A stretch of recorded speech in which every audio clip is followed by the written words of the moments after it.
You need to understand that it waits at the edge of the water. You know, where the cliffs fall away into the black Atlantic depths. And it waits inside a lighthouse beam that is not really light at all. And tonight, Wendy is walking straight towards it.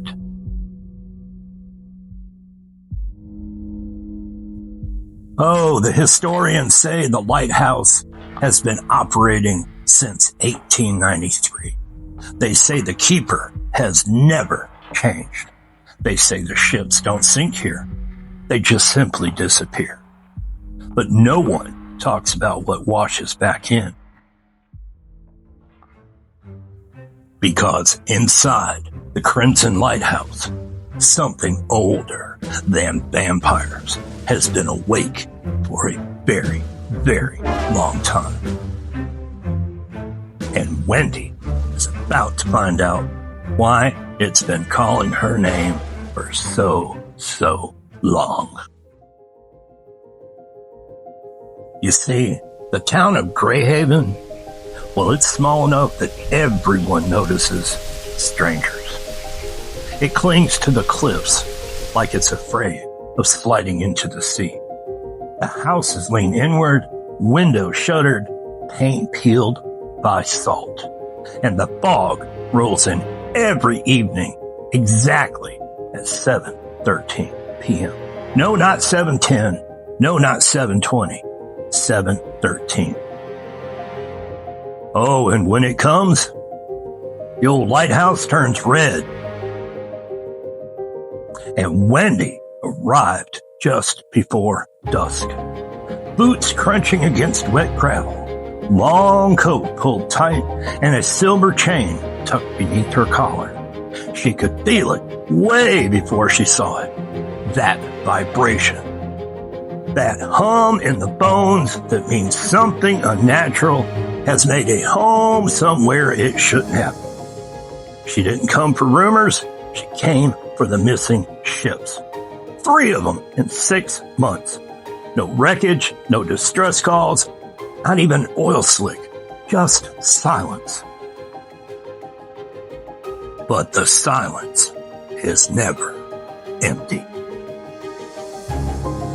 Oh, and the old Crimson Lighthouse stands alone on a narrow spit of jagged rock. It rises from the cliffs like a rusted needle piercing the sky. Oh, but the beam is wrong.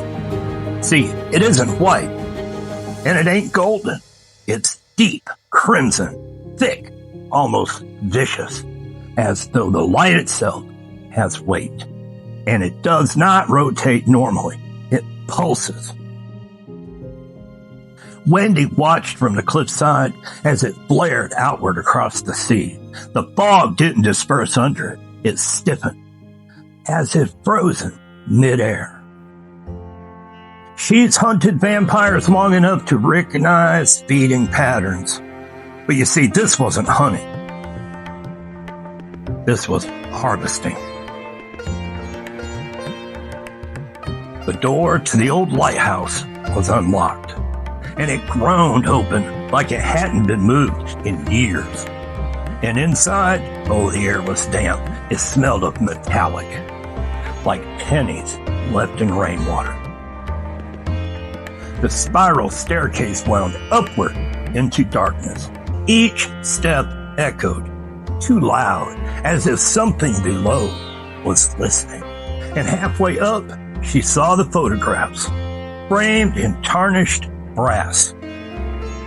Every lighthouse keeper since 1893. Every face, wow, they were identical. A tall, gaunt man with hollow cheeks and pale eyes. The dates changed, but the man did not. Wendy, the voice came from above. Not surprised, not hostile, just expectant. The lantern room was totally suffocating. The red beam pulsed from an enormous glass apparatus in the center. It wasn't powered by electricity. It was powered by something suspended in a tank beneath the lens. A black, shifting mass, like smoke trapped underwater. And the lighthouse's keeper, he stood beside it. He was tall, motionless, his skin stretched too tightly over his bones.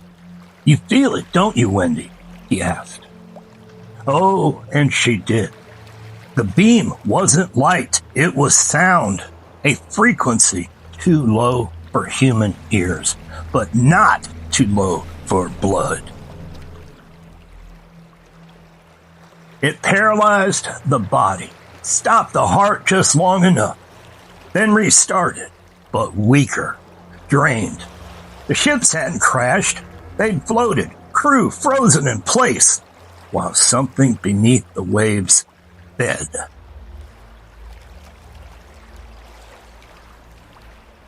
And the lighthouse keeper, he smiled without warmth. "We keep it fed," he said softly, "and it leaves the town untouched." Wendy stepped closer to the tank.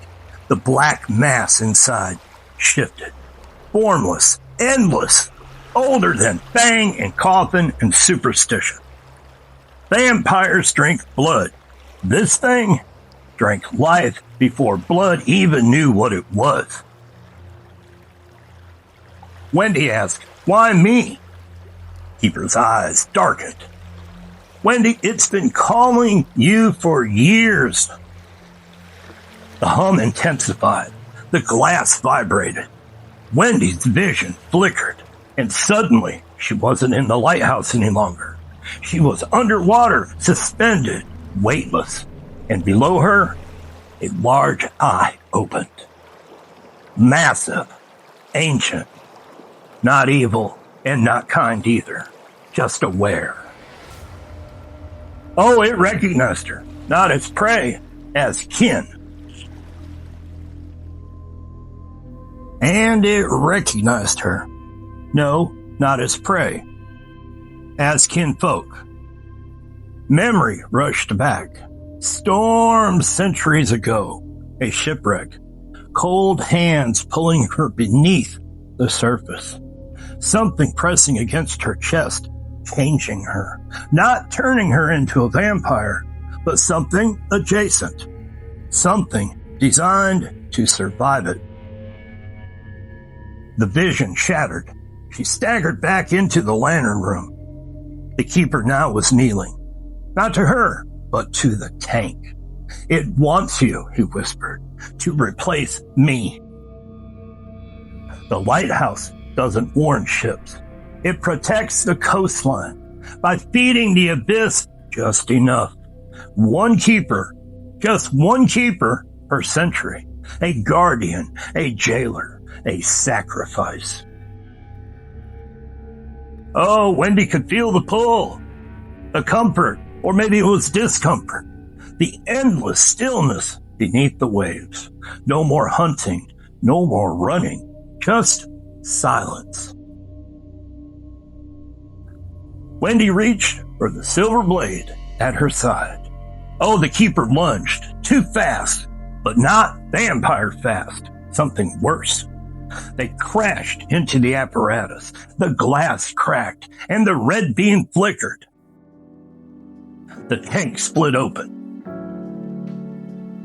and blackness poured across the floor like living ink. The hum, now it became a scream. It wasn't heard, but oh, it was felt. Inside your bones, inside your bone marrow. The lighthouse began to collapse.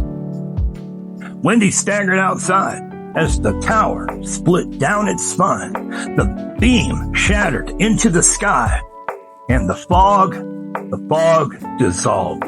For one clear, possible moment, ocean surface parted, and something enormous shifted beneath it. An outline larger than the lighthouse itself, watching, waiting, but now it was free. And then it sank, and the sea closed, and it went silent. So the next morning, Greyhaven woke to sunlight for the first time in decades. And the fog, well, it didn't return at 7:13 p.m. The lighthouse was nothing but smoldered ruins.